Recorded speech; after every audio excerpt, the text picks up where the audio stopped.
आप सुन रहे हैं जगत गुरु तत्वदर्शी संत रामपाल जी महाराज द्वारा लिखित पुस्तक जीने की राह का पेज नंबर 133। तब संत गरीबदास जी ने सत्संग करके उस पुण्यात्मा मनी राम जी को बताया कि हे मनी राम जी, आप पाठ करके जनता से धन लेते हो, यह आप पर ऋण बनता है, इसको ब्याज समेत लौटाना पड़ता है। आपको यथार्थ आध्यात्मिक ज्ञान नहीं है, आप कथा पाठ तथा सत्संग करने के अधिकारी भी नहीं हो। आपने लोगों को आकर्षित करने के लिए गले में कंठी यानी एक तुलसी के मनके को डोरे में डालकर गले में डालते हैं, जो वैष्णव पंथ की पहचान होती है, डाल रखी है। एक माला 108 रुद्राक्ष के मनकों की डाल रखी है, जो मंत्र जाप के लिए होती हैं, जिसे संत जन सुमरनी कहते हैं। मस्तिष्क में तिलक लगा कर रखा है, पीले वस्त्र धारण कर रखे हैं। संत गरीबदास जी ने वाणी द्वारा समझाया कि कंठी माला सुमरनी पहरे से क्या होए, ऊपर ढूंढा साध का अंतर राखा खोए। भावार्थ, हे मनी राम जी, ऊपर के दिखावे से तो आप साधु लगते हो, यानी बाहरी आडंबर का तो डूंडा ठा रखा है। आपकी वेशभूषा को देखकर तो भक्त समाज कटकर मर जाए, परंतु अंदर गुण साधु के बिल्कुल नहीं। लालच के कारण अंतःकरण मलिन बना रखा है, साधुता खो रखी है, यानी संत भाव नहीं है। इसलिए कंठी माला सुमरनी को गले में डालने से साधु नहीं बनता। आत्म कल्याण के लिए पूर्ण संत से दीक्षा लेकर आजीवन मर्यादा में रहकर भक्ति करने से कल्याण होता है। आप पाठ करने के अधिकारी नहीं हो, अधिकारी बिना पाठ करना यजमान के साथ धोखा है। आपके पूर्वज ऋषि जन वास्तव में पंडित थे, विद्वान पुरुष थे, वे ऐसी गलती नहीं करते थे। संत गरीबदास जी ने उदाहरण द्वारा समझाया है कि राजा परीक्षित का उद्धार। जिस समय राजा परीक्षित को ऋषि के श्रापवश तक्षक सर्प ने डसना था, तो राजा परीक्षित जी के उद्धार के लिए श्रीमद् भागवत यानी सुधा सागर की 7 दिन की कथा करनी थी। पृथ्वी के सर्व ऋषियों तथा पंडितों से श्रीमद् भागवत की कथा परीक्षित को सुनाने का आग्रह किया गया। वे वास्तव में पंडित थे, वे परमात्मा के विधान को जानते थे। उनको यह भी पता था कि 7वें दिन परिणाम आएगा। विश्व के बुद्धिजीव व्यक्तियों की दृष्टि 7वें दिन परीक्षित का क्या होगा, इस पर टिकी थी। पृथ्वी के सर्व पंडितों ने श्रीमद् भागवत की कथा सुनाने से मना कर दिया तथा कह दिया कि हम अधिकारी नहीं हैं, हम किसी के मानव जीवन के साथ खिलवाड़ करके पाप के भागी नहीं बनेंगे। जिस वेद व्यास जी ने श्रीमद् भागवत को लिखा था, उसने भी कथा सुनाने से इनकार कर दिया। सब ऋषियों ने बताया कि स्वर्ग से ऋषि सुखदेव जी को इस कार्य के लिए बुलाया जाए, वे कथा सुनाने के अधिकारी हैं। राजा परीक्षित के लिए स्वर्ग से सुखदेव ऋषि को बुलाया गया। कुछ समय नरक भोग कर युधिष्ठिर स्वर्ग में पुण्य फल भोग रहा है। उसने वंश के मोहवश होकर अर्जुन के पौत्र परीक्षित के उद्धार के लिए अपने कुछ पुण्यों को सुखदेव यानी शुकदेव ऋषि को दान दिया।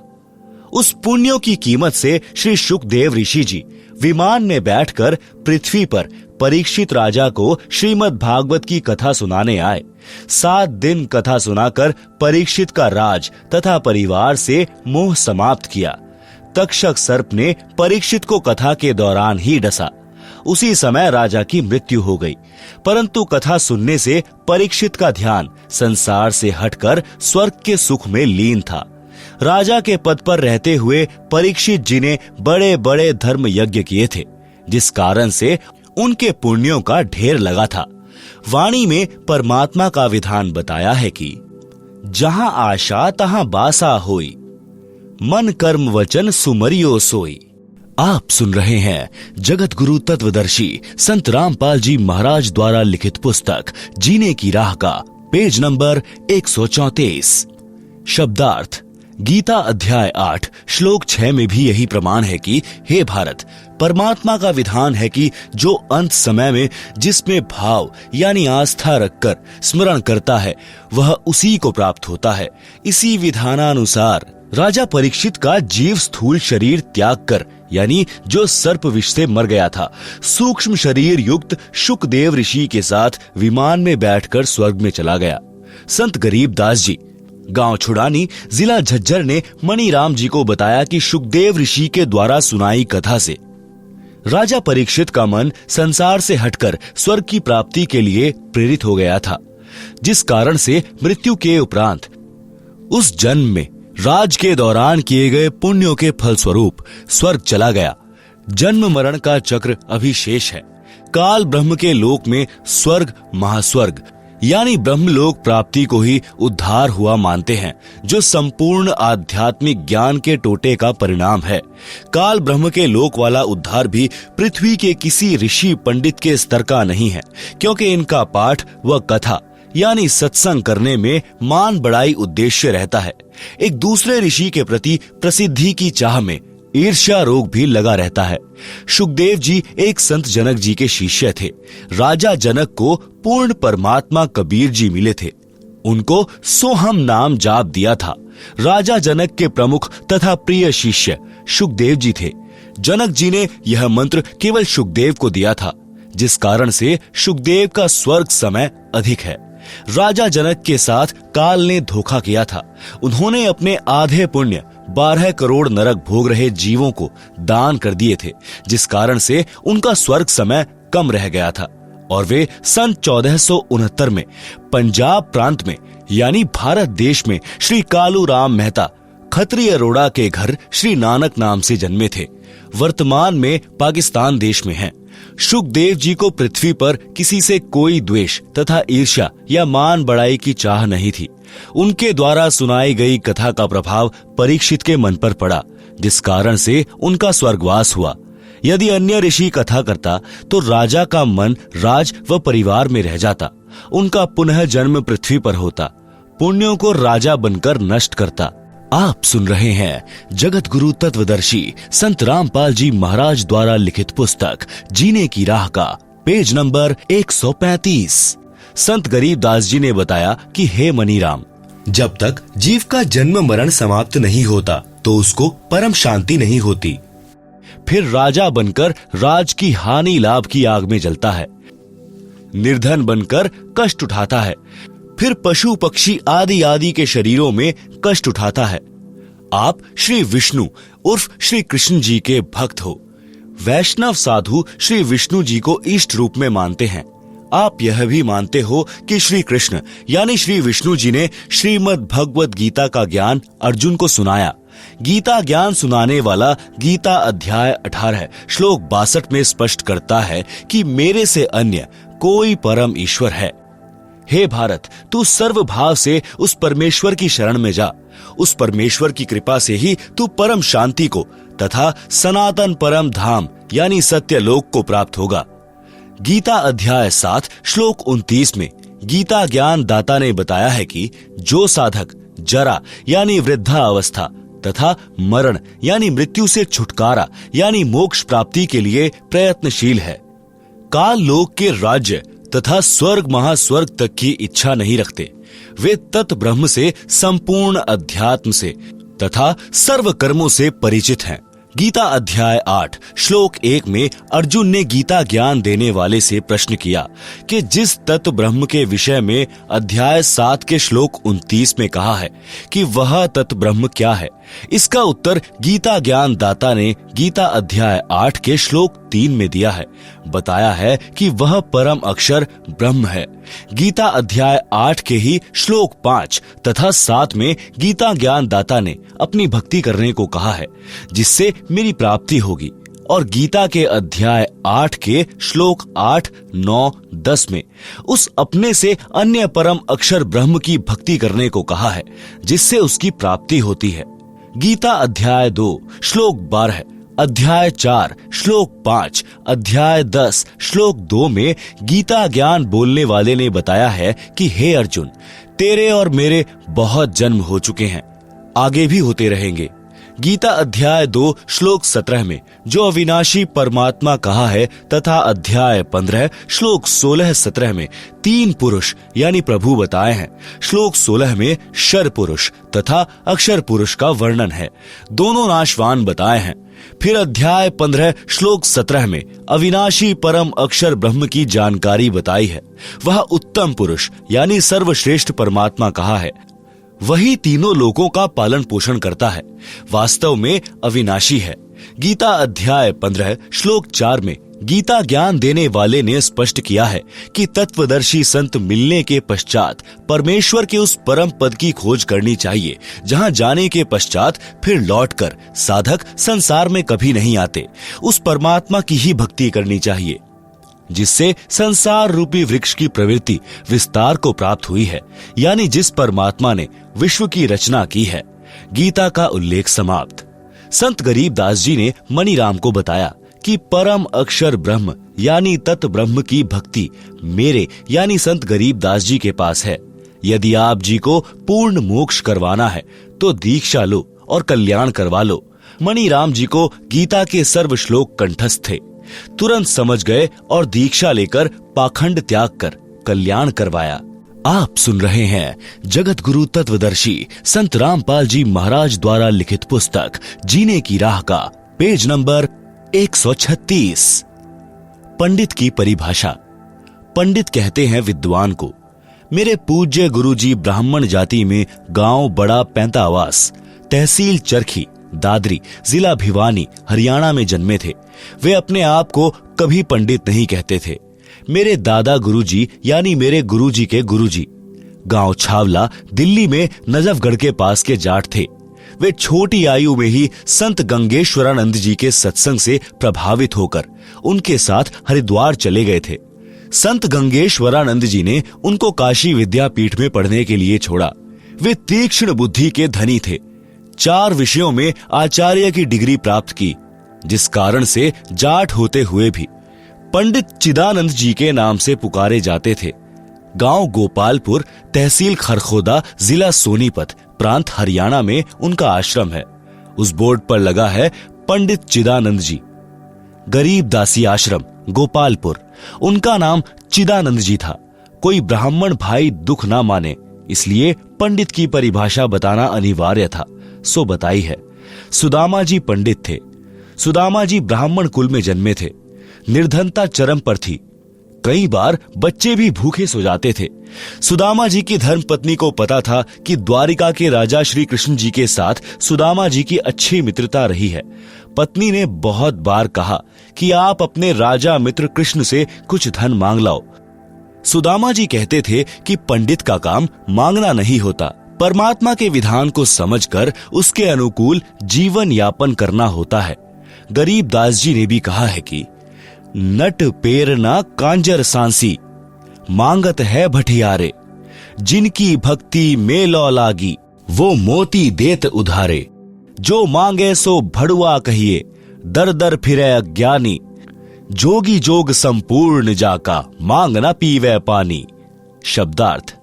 नट ये लोग जनता में कुछ खेल दिखाते थे, जैसे लंबे बांस को बिना पृथ्वी में गाड़े उसके ऊपर चढ़ना, जो अनोखा व कठिन कार्य होता था।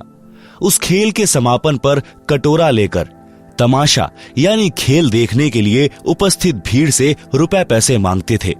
इसी प्रकार अन्य जाति के व्यक्ति कंजर, सांसी, भटियारे अपनी कला दिखाकर रुपए या कनक यानी गेहूं, बाजरा, चना मांगते थे। यदि योगी यानी साधक भी ऐसी सिद्धियों का प्रदर्शन करके रुपए व कणक इकट्ठे करता है तो उसकी सत्य साधना नहीं है। यदि सत्य साधक होता, शिष्यों को आशीर्वाद रूपी मोती देकर धनी बनाता है, जो साधक के भाग्य से अलग अपनी ओर से उधार रूप में होता है। यदि संत दर दर पर जाकर मांगता फिरता है तो वह ज्ञानी है, उसके पास शास्त्र अनुसार साधना नहीं, वह संत नहीं भड़वा है। भड़वा का अर्थ यहाँ पर बेशर्म है। जोगी यानी साधक की भक्ति संपूर्ण उसकी मानी जाती है जो किसी से कुछ नहीं मांगे। उसके उदाहरण में कहा है कि वह साधक और वस्तु तो छोड़ो, पानी भी मांग कर नहीं पीता। परंतु पत्नी के बार बार आग्रह करने पर विप्र सुदामा जी अपने मित्र श्री कृष्ण जी के पास चले गए। श्री कृष्ण जी ने उनका विशेष सत्कार किया।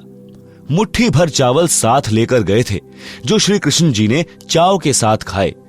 चरण तक धोए और कुशल मंगल पूछा तो पंडित सुदामा जी ने कहा कि हे भगवान, मुझे किसी वस्तु की आवश्यकता नहीं है, आपकी कृपा से ठीक निर्वाह हो रहा है। एक सप्ताह श्री कृष्ण जी के पास रुककर सुदामा जी घर को चल पड़े। एक बार भी नहीं कहा कि कुछ धन दे दो।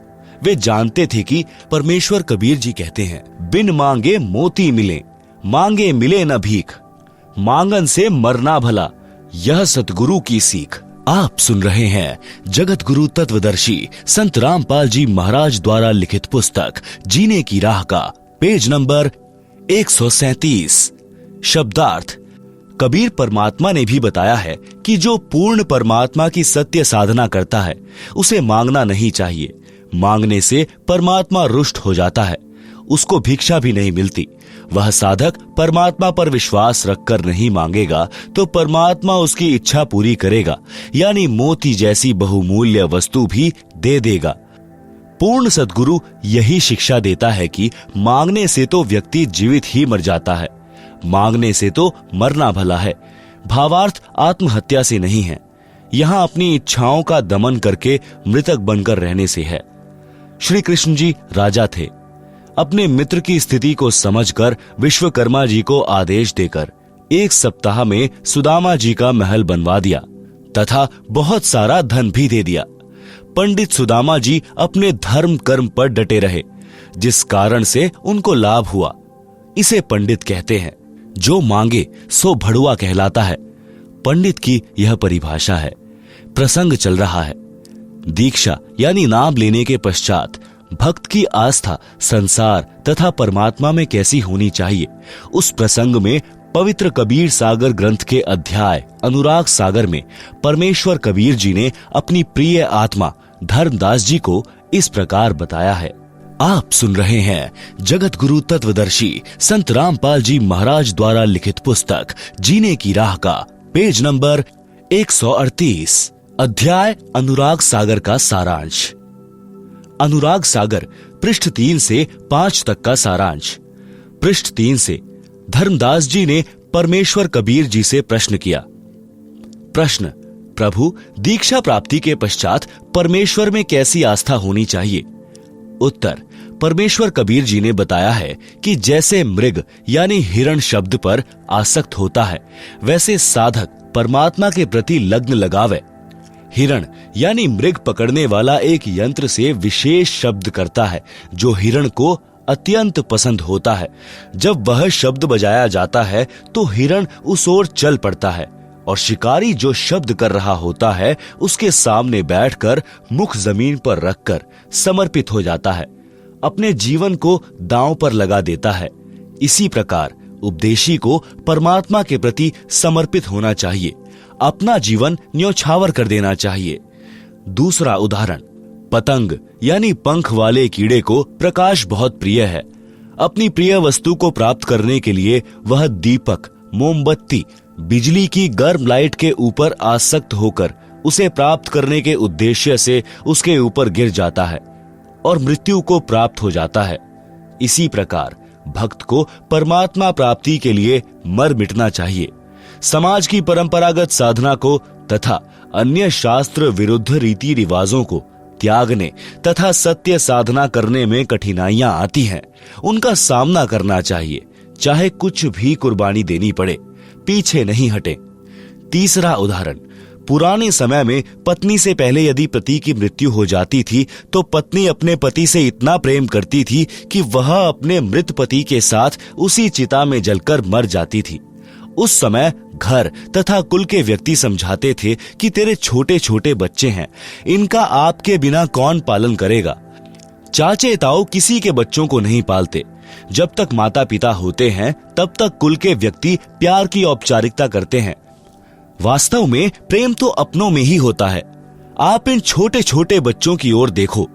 बच्चे पिता के वियोग में रो रहे होते हैं, माता का पल्लू पकड़ रोकते हैं उस स्त्री को उसके स्वर्ण के आभूषण भी दिखाए जाते हैं। देख, इनका क्या होगा, कितने सुंदर तथा बहुमूल्य आभूषण हैं। आप अपने बच्चों में रहो। परंतु वह स्त्री प्रेमवश होकर उसी चिता में जिंदा जलकर मर जाती थी, पीछे कदम नहीं हटाती थी। पहले तो इस प्रकार सती होती थी, कोई एक दो ही होती थी। बाद में यह रीति रिवाज कुल की मर्यादा का रूप ले गई थी। पति की मृत्यु के पश्चात स्त्री को जबरन उसी चिता में जलाया जाने लगा था, जिससे सती प्रथा का जन्म हुआ। बाद में यह संघर्ष के पश्चात समाप्त हो गई। आप सुन रहे हैं जगत गुरु तत्वदर्शी संत रामपाल जी महाराज द्वारा लिखित पुस्तक जीने की राह का पेज नंबर 139। इस कथा का सारांश है कि जैसे एक पत्नी अपने पति के वैराग्य में जिंदा जलकर मर जाती है, मुख से राम राम कहकर चिता में जल जाती है। जगत में जीवन दिन चार का, कोई सदा नहीं रहे। यह विचार पति संग चाली, कोई कुछ कहे। शब्दार्थ: बहुत पुराने समय में स्त्री अपने मृत पति के साथ जलकर मर जाती थी। उस समय उसकी आस्था अपने पति के अतिरिक्त किसी धन संपत्ति, बालकों या आभूषण में नहीं रहती थी। यह विचार करती थी कि संसार में आज नहीं तो कुछ दिन बाद मृत्यु होगी। संसार के व्यक्ति कुछ भी कहें, वह किसी की परवाह नहीं करती थी। इस तरह का विचार करके वह स्त्री अपने पति के साथ जलकर मरती थी। यह कुरीति थी, परंतु उस समय बहुत महत्व माना जाता था। अब शिक्षित समाज ने इस कुरीति व जुल्म का अंत कर दिया है। भक्ति में दृढ़ता उत्पन्न करने के लिए यह उदाहरण सटीक है कि भक्त को भी ऐसी आस्था परमात्मा प्राप्ति के लिए बनानी चाहिए। संसार के व्यक्तियों की सांसारिक बातों पर ध्यान न देकर अपने उद्देश्य की सफलता के लिए दृढ़ता से भक्ति करें, मर्यादा का पालन करें। नीचे की वाणियों में यही समझाया है कि भक्त सत्पुरुष की प्राप्ति के लिए ऐसे ही लगन लगाएं, संसार के नाते संपत्ति को भूल जाएं और केवल परमात्मा में ध्यान लगाएं। हे धर्मदास, इसी प्रकार भक्त का विचार होना चाहिए। ऐसे ही जो सत्पुरुष लौलावे, कुल परिवार सब बिसरावे। नारी सुत का मोह न आने, जगत रू जीवन स्वप्न कर जाने। जग में जीवन थोड़ा भाई, अंत समय कोई नहीं सहाय। बहुत प्यारी नारी जग माही, मात पिता जाके समनाही। तेही कारण नर शीश जो देही, अंत समय सो नहीं संग देही। चाहे कोई जले पति के संगा, फिर दोनों बने कीट पतंगा। फिर पशु पक्षी जन्म पावे, बिन सतगुरु दुख कौन मिटावे। ऐसी नारी बहु तेरी भाई, पति मरे तब रूधन मचाई। काम पूर्ति की हानि विचारे, दिन 13 ऐसे पुकारे। निज स्वार्थ को रोदन करही, तुरंत ही खसम दूसरों करही। सुत परिजन धन स्वप्न स्नेही, सत्य नाम गहु निज मति एही। स्वतन संप्रिय और न आना, सो भी संग नहीं चलत निदाना। ऐसा कोई ना दिख भाई, अंत समय में होए सहाय। आदि अंत का सखा भुलाया, झूठे जगन्नाथों में फिरे उमाया। अंत समय जमदूत गला दबावे, ता समय कहो कौन छुड़ावे। सतगुरु है एक छुड़ावन हारा, निश्चय कर मानहु कहा हमारा। काल को जीत हंस ले जाही, अविचल देश जहां पुरुष रहा ही। जहां जाए सुख होए अपारा, बहुर न आवे इस संसारा। ऐसा दृढ़ मता कराही, जैसे सूरा लेत लड़ाई। टूक टूक हो मरे रण के माही, पूठा कदम कबहु हटावे नाही। जैसे सती पति संग जरही, ऐसा दृढ़ निश्चय जो करही। साहेब मिले जग कीर्ति होई, विश्वास कर देखो कोई। हम है राह बतावन हारा, माने बचन भव उतरे पारा। छल कपट हम नहीं कराही, निस्वार्थ परमार्थ करें भाई। जीव एक जो शरण पुरुष की जावे, प्रचारक को घना पुण्य पावे। कोटि धेनु जो कटत बचाई, एता धर्म मिले प्रचारक ताही। लावे गुरु शरण दीक्षा दिलावे, आपा ना थापे सब कुछ गुरु को बतावे। जो कोई प्रचारक गुरु बनी बैठे, परमात्मा रूठे काल कान एठे। लाख 28 झूठे गुरु रोवे, पड़े नरक में ना सुख सोवे। अब कहे है भूल भई भारी, हे सतगुरु सुध लेवो हमारी। बोए बबूल आम कहां खाई, कोटि जीवन को नरक पठाई। ऐसी गलती ना करहूं सुजाना, सत्य वचन मानो प्रमाना। आप सुन रहे हैं जगत गुरु तत्वदर्शी संत रामपाल जी महाराज द्वारा लिखित पुस्तक जीने की राह का पेज नंबर 140। शब्दार्थ।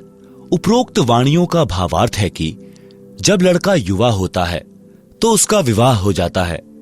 विवाह के पश्चात माता पिता से भी अधिक लगाव अपनी पत्नी में हो जाता है। फिर बच्चों से ममता हो जाती है। यदि पति की मृत्यु हो जाती है तो पत्नी साथ नहीं जाती। कुछ समय पश्चात यानी 13वीं क्रिया के पश्चात छोटे बड़े पति के भाई के साथ सगाई विवाह कर लेती है। पति को पूर्ण रूप से भूल जाती है। यदि कोई अपने पति के साथ जल मरती है तो अगले जन्म में पक्षी या पशु योनि में दोनों भटक रहे होंगे। जिस पत्नी के लिए पुरुष अपनी गर्दन तक कटा लेता है, यदि कोई किसी की पत्नी को बुरी नजर से देखता है, मना करने पर भी नहीं मानता है, तो पति अपनी पत्नी के लिए लड़ मरता है। फिर वही पत्नी पति की मृत्यु के उपरांत अन्य पुरुष से मिल जाती है। यह भले ही समय की आवश्यकता है, परंतु भक्त के लिए ठोस शिक्षा है। इसी प्रकार किसी व्यक्ति की पत्नी की मृत्यु हो जाती है तो वह कुछ समय उपरांत दूसरी पत्नी ले आता है। पत्नी अपने पति के लिए अपना घर, भाई बहन, माता पिता त्याग कर चली आती है, परंतु पत्नी की मृत्यु के उपरांत स्वार्थ के कारण रोता है। परंतु जब अन्य व्यक्ति विवाह के लिए कहते हैं तो सब भूलकर तैयार हो जाता है। भावार्थ है कि सब स्वार्थ का नाता है। इसलिए सत्य भक्ति करके उस सत्य लोक में चलो जहां पर जरा यानी वृद्धावस्था तथा मरण यानी मृत्यु नहीं है। आगे चेतावनी दी है कि हे भक्त, अपने शरीर के समान इंसान को कुछ भी प्रिय नहीं होता। अपने शरीर की रक्षार्थ लाखों रुपए इलाज यानी ट्रीटमेंट में खर्च कर देता है, यह विचार करके कि यदि जीवन बचा तो मेहनत मजदूरी करके रुपए तो फिर बना लूंगा। यदि रुपए नहीं होते हैं तो संपत्ति को भी यही विचार करके बेच देता है और अपना शरीर बचाता है। परमेश्वर कबीर जी ने समझाया है कि हे धर्मदास, स्व तनु सम प्रिय और न आना, सो भी संग न चलत निदाना। आप सुन रहे हैं जगत गुरु तत्वदर्शी संत रामपाल जी महाराज द्वारा लिखित पुस्तक जीने की राह का पेज नंबर 141। शब्दार्थ। अपने शरीर के समान अन्य कुछ वस्तु प्रिय नहीं है। वह शरीर भी आपके साथ नहीं जाएगा। फिर अन्य कौन सी वस्तु को तू अपना मानकर भूले और भगवान भूले फिर रहे हो। सर्व संपत्ति तथा परिजन एक स्वप्न जैसा साथ है। कबीर परमेश्वर जी ने कहा है कि मेरी अपनी राय यह है कि पूर्ण संत से सत्य नाम यानी सत्य साधना का मंत्र लेकर अपने जीव का कल्याण कराओ, और जब तक आप स्वप्न यानी संसार में हैं तब तक स्वप्न देखते हुए पूर्ण संत की शरण में जाकर सच्चा नाम प्राप्त करके अपना मोक्ष कराओ। सर्व प्राणी जीवन रूपी रेलगाड़ी यानी ट्रेन में सफर कर रहे हैं। जिस डिब्बे यानी कंपार्टमेंट में बैठे हो वह आपका नगर है। जिस सीट पर बैठे हो वह आपका परिवार है। जिस जिसकी यात्रा पूरी हो जाएगी वे अपने अपने स्टेशन पर उतर जाएंगे। यही दशा इस संसार की है। जैसे यात्रियों को मालूम होता है कि हम कुछ देर के साथी हैं, सभ्य व्यक्ति उस सफर में प्यार से रहते हैं, एक दूसरे का सहयोग करते हैं। इसी प्रकार हमने अपने स्वप्न वाले मानव जीवन के समय को व्यतीत करना है। स्वप्न टूटेगा यानी शरीर छूटेगा तो पता चलेगा यह क्या था। वह परिवार तथा संपत्ति कहाँ है जिसको संग्रह करने में अनमोल जीवन नष्ट कर दिया। संसार के अंदर परमात्मा के अतिरिक्त ऐसा कोई नहीं है जो मृत्यु के समय में यम के दूत कंठ को बंद करेंगे। उस समय आपकी सहायता करें। परमेश्वर उसी की मदद करता है जिसने पूर्ण संत से दीक्षा ले रखी होगी। परमेश्वर उस सतगुरु के रूप में उपदेशी की सहायता करता है। इसलिए सतगुरु जी की शरण में आने के पश्चात ज्ञानवान साधक परमेश्वर में ऐसी लग्न लगाएं जैसी मृग, पतंग, सती, शूरवीर लगाते हैं। अपने उद्देश्य से पीछे नहीं हटते। शूरवीर टुकड़े टुकड़े होकर पृथ्वी पर गिर जाना बेहतर मानते हैं, पीछे कदम नहीं हटाते। पुराणों में तथा श्रीमद् भगवद गीता अध्याय 2 श्लोक 38 में कहा है कि अर्जुन, यदि सैनिक युद्ध में मारा जाता है तो स्वर्ग में सुख प्राप्त करता है।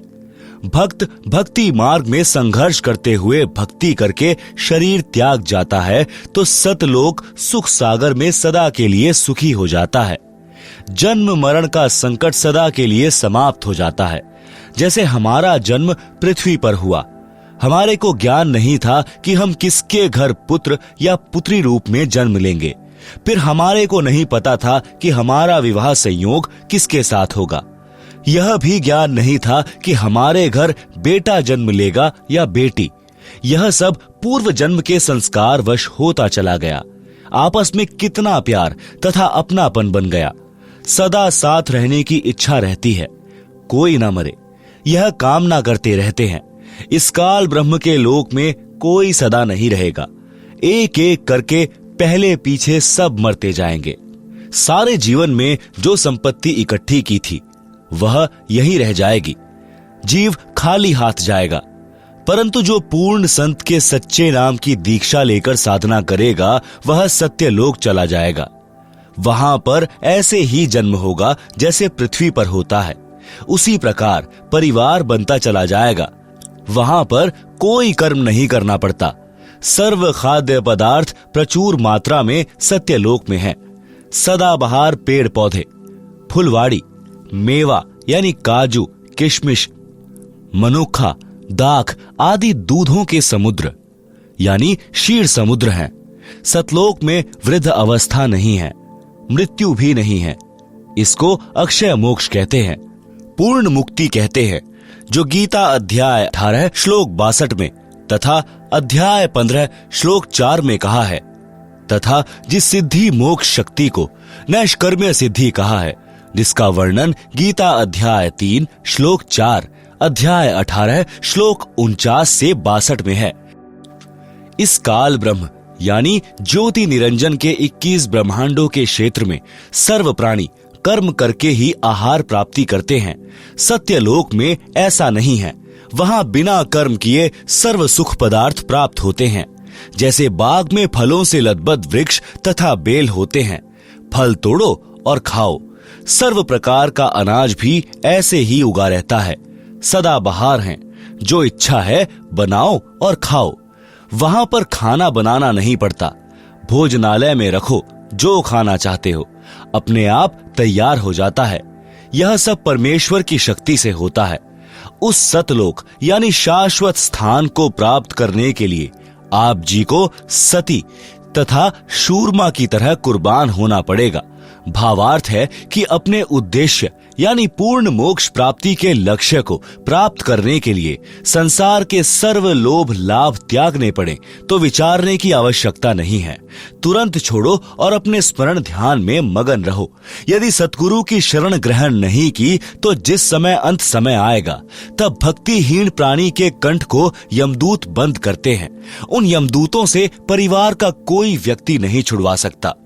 केवल सतगुरु जी उस आपत्ति के समय सहायता करते हैं।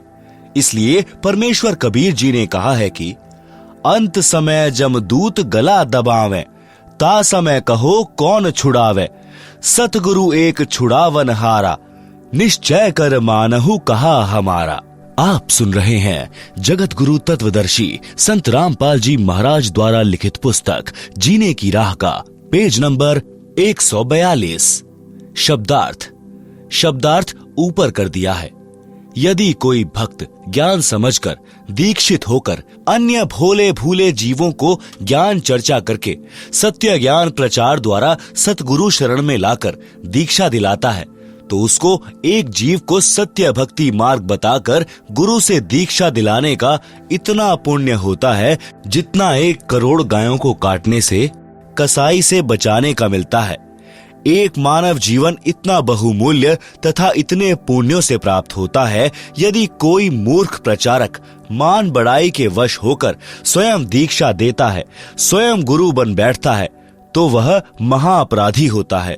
उससे परमेश्वर रुष्ट हो जाता है तथा काल उसको कान पकड़कर घसीट कर ले जाता है, जैसे खटीक यानी कसाई बकरे बकरी को ले जाता है। कबीर सागर के अध्याय अंबु सागर पृष्ठ 48 पर प्रमाण है कि तब देखा दूतन कहम जाई, 84 तहां कुंड बनाई, कुंड कुंड बैठे यमदूता, देत जीवन कहम कष्ट बहुता, तहां जाए हम ठाड़ यानी खड़े रहावा, देखत जीव विनय बहुत लावा। झूठे कड़िहार यानी नकली सतगुरु की दशा। पड़े मार जीव करे बहु शोरा, बांध बांध कुंडन में बोरा, 1,28,000 पड़े कड़िहारा, बहुत कष्ट तहां करत पुकारा, हम भूले स्वार्थ संगी, अब हमरे नाही अर्धंगी, हम तो जरत है अग्नि मंझारा, अंग अंग सब जरत हमारा, कौन पुरुष अब राखे भाई, करत गुहार चक्षु ढल जाई। ज्ञानी यानी कबीर जी वचन। करुणा देख दया दिल आवा, अरे दूत त्रास भास दिखावा। यह वाणी बनावटी है, वास्तविक वाणी नीचे है। दुर्दशा देख दया दिल आवा, अरे दूत तुम जीवन भ्रमावा। जीव तो अचेत अज्ञाना, वाको काल जाल तुम बंधाना। 84 दूतन कहम बांधा, शब्द डोर 14 यम सांधा। तब हम सभन कहम मारा, तुम हो जालिम बटपारा। हमरे भक्तन को तुम भ्रमावा, पल पल सुरती जीवन डिगावा। गही चोटी दूत घसियाए, यमरू दूत विनय तब लाए। दूत जो नकली गुरु बने थे। वचन, चुक हमारी क्षमा कर दीजे, मन माने तस आज्ञा कीजे। हम तो धनी यानी काल कहियो जस कीन्हा, सो वचन मान हम लीन्हा। अब नहीं जीव तुम्हारा भ्रमावे, हम नहीं कबहू गुरु कहावे। ज्ञानी यानी कबीर जी वचन। सुन ज्ञानी बहुते हंसाई, दूतन दुष्ट बंध न छोड़ो जाई। पल एक जीवन सुख दीना, तब संसार गमन हम कीना। आप सुन रहे हैं जगत गुरु तत्वदर्शी संत रामपाल जी महाराज द्वारा लिखित पुस्तक जीने की राह का पेज नंबर 143। भावार्थ। कबीर परमेश्वर जी ने बताया कि जो झूठे सतगुरु बनकर मान बढ़ाई के वश होकर काल प्रेरणा से भोले जीवों को भ्रमाया करते थे, उनको भी दंड मिलता है। उनको भी नरक में डालकर यातनाएं दी जाती हैं। उनके शिष्य भी उसी नरक में गिरते हैं। जब मैं उस नरक के पास गया जिसमें वे मान बढ़ाई के भूखे नकली कड़िहार यानी संसार के काढ़ने वाले यानी सतगुरु बनकर महिमा बनाए हुए थे, लाखों जीवों को शिष्य बनाकर नरक में अपने साथ ले गए।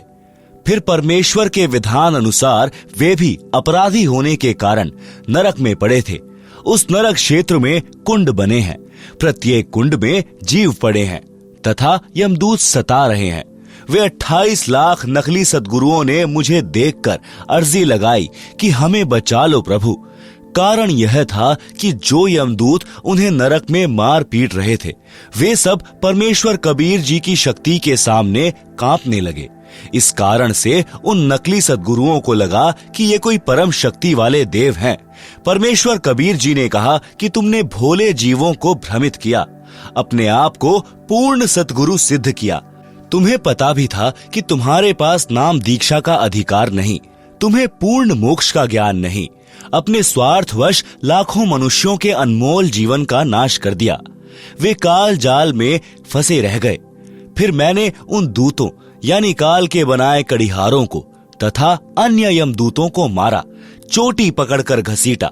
फिर नकली सतगुरुओं ने कहा कि हमने तो अपने धनी यानी मालिक काल ब्रह्म की आज्ञा का पालन किया है, अब आप जैसे कहोगे हम वैसे करेंगे। मैंने कहा कि अब तुमको छोड़ा नहीं जाएगा, जो जीव उन नकली गुरुओं के शिष्य बनकर जीवन नष्ट कर गए थे, वे भी वहीं उनके साथ नरक में पड़े थे। जब तक मैं यानी कबीर परमेश्वर जी वहां रहा, उन जीवों को नरक का कष्ट नहीं हो रहा था। इस प्रकार उनको कुछ समय का सुख देकर वहां से चलकर संसार में आया। मेरे आने के पश्चात वे नकली गुरुओं तथा उनके भोंदू शिष्यों को फिर से नरक की यातना प्रारंभ हो गई। इसलिए पूर्वोक्त वाणी में कहा है कि यदि कोई प्रचारक स्वयं गुरु बन बैठा तो परमेश्वर रुष्ट हो जाएगा और काल कान ऐठेगा अर्थात कष्ट देगा। इसलिए हे सज्जन पुरुष, कभी ऐसी गलती न करना, मेरे वचन को प्रमाणित मानना। आप सुन रहे हैं जगत गुरु तत्वदर्शी संत रामपाल जी महाराज द्वारा लिखित पुस्तक जीने की राह का पेज नंबर 144, भक्त का स्वभाव कैसा हो। अनुराग सागर के पृष्ठ 6 से वाणी नंबर 7 से 17, धर्मदास वचन। मृतक भाव प्रभु कहो बुझाई, जाते मन की तपनी नसाई। के ही विधि मृतक हो यह जीवन, कहो विलोय नाथ अमृत धन। कबीर वचन। मृतक के दृष्टांत यानी उदाहरण। धर्मदास यह कठिन कहानी, गुरु गमते कोई विरले जानी। भृंगी का दृष्टांत यानी उदाहरण। मृतक होए के खोजहि संता, शब्द विचारी गहे मगुअंता। जैसे भृंग कीट के पासा, कीट गहो भृंग शब्द की आशा। शब्द घात करते ही मह डारे, भृंगी शब्द कीट जो धारे। तब ले गो भृंगी निज गेहा, स्वाति देह कीन्हो समदेहा। भृंगी शब्द कीट जो माना, वरण फेर आपन कर जाना। बिरला कीट जो होए सुखदाई, प्रथम आवाज गहे चितलाई। कोई दूजे कोई तीजे माने, तन मन रहित शब्द हित जाने। भृंगी शब्द कीट ना गहई, तै पुनि कीट आसरे रहई। एक दिन कीट गहे सी भृंग भाषा, वरण बदले पूर्व आशा। आप सुन रहे हैं जगत गुरु तत्वदर्शी संत रामपाल जी महाराज द्वारा लिखित पुस्तक जीने की राह का पेज नंबर 145, मृतक के और दृष्टांत। अनुराग सागर के पृष्ठ 7 से वाणी नंबर 7 से 20। सुनहु संत यह मृतक सुभाव, बिरला जीव पीव मगधाऊ। और सुनहु मृतक का भेवा, मृतक होए सतगुरु पद सेवा। मृतक छोह तजय शब्द उर्धारे, छोह तजय तो जीव उबारे। पृथ्वी का दृष्टांत। जस पृथ्वी के गंजन होई, चित अनुमान गहे गुण सोई। कोई चंदन कोई विष्टा डारे, कोई कोई कृषि अनुसारे। गुण और गुण तिन सम कर जाना, तज विरोध अधिक सुख माना। उख का दृष्टांत। औरों मृतक भाव सुनि लेहु, निरखी परखी गुरु मगु पगु देहु। जैसे ईख किसान उगावे, रति रति कर देह कटावे। कोल्हू महम पुनि ताही पिरावे, पुनि कडाह में खूब उठावे। निज तनु दाहे गुड़ तब होई, बहुरी ताव दे खांड विलोई। ताहू माही ताव पुनि दीन्हा, चीनी तबे कहावन लीन्हा। चीनी होए बहुरित तन जारा, ताते मिसरी है अनुसारा। मिसरी ते जब कंध कहावा, कहे कबीर सबके मन भावा। यही विधि ते जो शीश करही, गुरु कृपा सहजे भव तरही। भावार्थ। अनुराग सागर पृष्ठ 6 पर लिखी पंक्ति नंबर 7 से 17 तक का भावार्थ है कि धनी धर्मदास जी ने परमेश्वर कबीर जी से विनय पूर्वक प्रश्न किया कि हे प्रभु, मुझे मृतक का स्वभाव समझाओ, कैसा होता है, किस प्रकार जीवित मरना होता है। हे अमर परमात्मा, हे स्वामी, कृपा बिलोय अर्थात निष्कर्ष निकाल कर वह अमृत धन अर्थात अमर होने का मार्ग बताएं। परमेश्वर कबीर वचन। मृतक के दृष्टांत। परमेश्वर कबीर जी ने कहा है कि हे धर्मदास, यह जो प्रश्न आपने किया है यह जटिल कथा प्रसंग है। सतगुरु शरण में रहकर ज्ञान का इच्छुक ही इसको समझकर खरा उतरता है। भृंगी का दृष्टांत। संत साधक जन जीवित मृतक होकर परमात्मा को खोजते हैं। शब्द विचार यानी यथार्थ नाम मंत्रों को समझ विचार करके उस मार्ग के अंत यानी अंतिम छोर तक पहुंचते हैं, अर्थात पूर्ण मोक्ष प्राप्त करते हैं।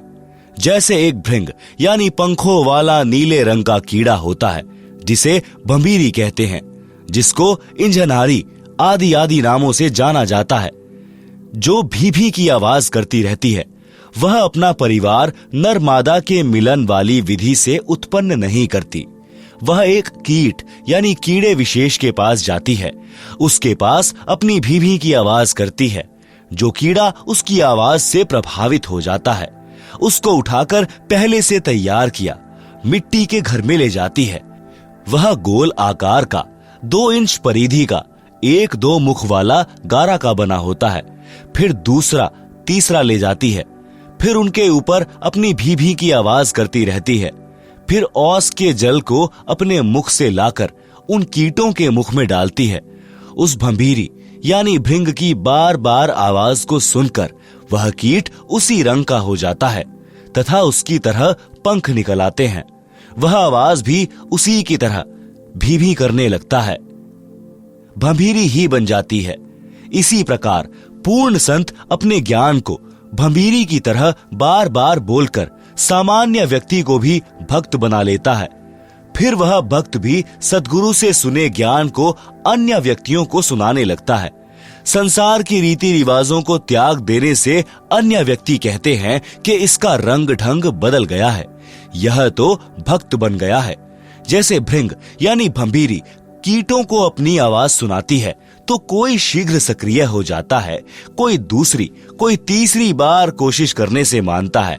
इसी प्रकार जब सतगुरु कुछ व्यक्तियों को अपना सत्संग रह रहकर सुनाते हैं तो कोई अच्छे संस्कार वाला तो शीघ्र मान जाता है, कोई 1-2 बार फिर सत्संग सुनकर मार्ग ग्रहण कर लेता है, दीक्षा ले लेता है। कुछ कीट ऐसे होते हैं, कई दिनों के पश्चात अपना स्वभाव बदलते हैं। यदि वह कीट भृंगी नहीं बना है और उस भृंग कीट की शरण में रह रहा है तो अवश्य एक दिन परिवर्तन होगा। परमेश्वर कबीर जी ने कहा कि हे धर्मदास, यदि शिष्य इसी प्रकार गुरुजी के विचारों को सुनता रहेगा तो उस भृंग कीट की तरह प्रभावित होकर संसारिक भाव बदलकर भक्त बनकर हंस दशा को प्राप्त होगा। आप सुन रहे हैं जगत गुरु तत्वदर्शी संत रामपाल जी महाराज द्वारा लिखित पुस्तक जीने की राह का पेज नंबर 146, पृष्ठ 7 से पंक्ति 7 के 20 तक का भावार्थ। कबीर जी ने कहा कि हे संतों, सुनो ये मृतक का स्वभाव। इस प्रकार कोई बिरला जीव ही अनुसरण करता है। वह पीव यानी परमात्मा को प्राप्ति करने का मग यानी मार्ग प्राप्त करता है। उपरोक्त यानी भृंग वाले उदाहरण के अतिरिक्त और सुनो मृतक का भाव, जिससे मृतक यानी जीवित मृतक होकर सतगुरु के पद यानी पद्धति के अनुसार साधना करता है। पृथ्वी का उदाहरण, जैसे पृथ्वी में सहनशीलता होती है, इसी प्रकार पृथ्वी वाले गुण को जो ग्रहण करेगा वह जीवित मृतक है और वही सफल होता है। पृथ्वी के ऊपर कोई बिष्टा यानी टट्टी करता है, डालता है, कोई खेती करता है तो चीर फाड़ करता है, कोई धरती पूजन करता है। पृथ्वी गुण अवगुण नहीं देखती, जिसकी जैसी भावना है वह वैसा ही करता है। यह विचार करके धरती विरोध न करके सुखी रहती है। भावार्थ है कि जैसे जमीन सहनशील है वैसे ही भक्त संत का स्वभाव होना चाहिए। चाहे कोई गलत कहे कि यह क्या कर रहे हो यानी अपमान करे, चाहे कोई सम्मान करे, अपने उद्देश्य पर दृढ़ रहकर भक्त सफलता प्राप्त करता है।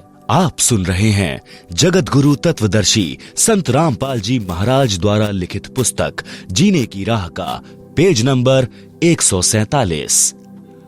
उख यानी ईख यानी गन्ने का दृष्टांत। जैसे किसान ईख बीजता है, उस समय गन्ने के 1-1 फुट के टुकड़े करके धरती में दबा देता है। ईख गन्ना बनने के पश्चात कोल्हू में पीड़ा जाता है, फिर रस को कड़ाहे में अग्नि की आंच में उबाला जाता है, तब गुड़ बनता है। यदि अधिक ताव गन्ने के रस को दिया जाता है तो वह खांड बन जाता है, जो गुड़ से भी स्वादिष्ट होती है, और अधिक ताव देने से चीनी बन जाती है। और भी अधिक गर्म किया जाता है तो मिश्री बन जाती है, फिर मिश्री से कंद बन जाता है। परमेश्वर कबीर जी ने कहा है कि हे धर्मदास, इस प्रकार यदि शिष्य भक्ति मार्ग में कठिनाइयां सहन करता है तो उतना ही परमात्मा का प्रिय बहुमूल्य होता चला जाता है। 132 अनुराग सागर। मृतक भाव कौन धारण कर सकता है? मृतक भाव है कठिन धर्मानी, लहे विरल शूर हो, कादर सुनते ही तन मंद है, पाछे ना चितवत कूर हो। ऐसे शिष्य आप संहारे, नाव सही गुरु ज्ञान को, लह भेदी भेद निश्चय, जाए दीप अमान को। मृतक ही साधु होता है। सोरठा मृतक हो सो साधु, सो सतगुरु को पावई, मेटे सकल उपाध, तासु देव आशा करें। साधु किसे कहते हैं? साधु मार्ग कठिन धर्मदासा, रहनी रहे सो साधु सुबासा, पांचों इंद्री सम करी राखे, नाम अमीरस निश दिन चाखे। चक्षु वृषीकरण। प्रथम ही चक्षु इंद्री कह साधे, गुरुगम पंथ नाम अवराधे। सुंदर रूप चक्षु की पूजा, रूप को रूप न भावे दूजा। रूप को रूप ही सम कर जाने, दरस विदेह सदा सुख माने। श्रवण वशीकरण। इंद्री श्रवण वचन शुभ चाहे, उत्कट वचन सुनत चित दाहे। बोल कुबोल दो सह लेख है, हृदय शुद्ध गुरु ज्ञान अभिषेक है। नासिका वशीकरण। नासिका इंद्री बास अधीना, यही सम राखे संत प्रवीणा। जिह्वा वशीकरण। जिह्वा इंद्री चाहे स्वादा, खट्टा मीठा मधुर सवादा।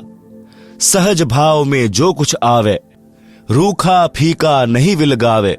जो कोई पंचामृत ले आवे, ताही देख नहीं हरप चढ़ावे। तजे न रूखा साग अलूना, अधिक प्रेम सो पावे दूना। 133 अनुराग सागर। शिरण वशीकरण। इंद्रिय दुष्ट महाअपराधी, कुटिल काम होई विरले साधी। कामिनी रूप काल की खानी, तजहु तासु संग हो गुरु ज्ञानी। काम वशीकरण। जब ही काम उमंग तन आवे, ताही समय जो आप जुगावे। शब्द विदेह सुरत ले राखे, गहिमन मौन नाम रस चाखे। जब निह तत्व में जाए समाई, तब ही काम रहे मुरझाई। काम दे लुटेरा है। काम पर बल अति भयंकर, महादारुण काल हो।